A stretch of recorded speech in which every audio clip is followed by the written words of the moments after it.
In 1876, a black family in Kentucky owned more land than most white settlers in their county. They were educated, wealthy, and respected.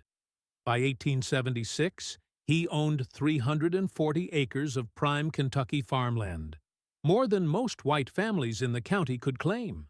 He grew tobacco, raised livestock, and operated a small mill that ground grain for both black and white farmers.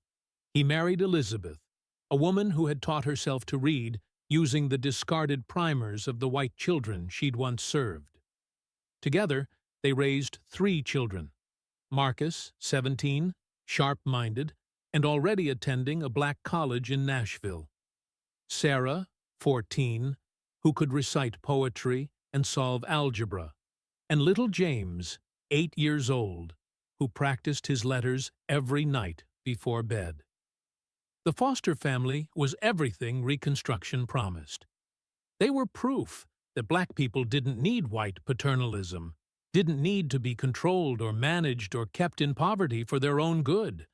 They were literate, land-owning, voting citizens, and that made them dangerous, not because they were violent or radical, but because their very existence challenged the lie that white supremacy was built on, that black people were inherently inferior, incapable of self-governance, destined for subservience. Outside, in the darkness, 30 to 40 armed men were gathering. The first shot shattered the front window just before midnight. Samuel grabbed his rifle, the one possession the 14th Amendment theoretically protected his right to own, and rushed his family toward the root cellar. Within minutes, flames were climbing the walls.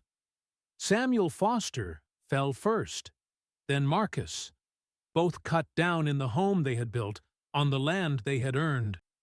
For more than a century, it was as if Samuel, Elizabeth, Marcus, Sarah, and James Foster had never existed at all. But here's what those history books didn't tell you. The prosperity black families built in those brief Reconstruction years was systematically stolen, and the theft was covered up so thoroughly that most Americans have no idea it ever happened. Its inheritance.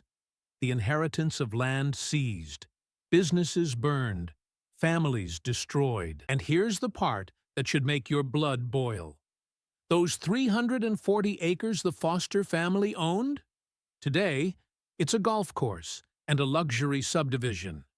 The property is worth approximately $12 million.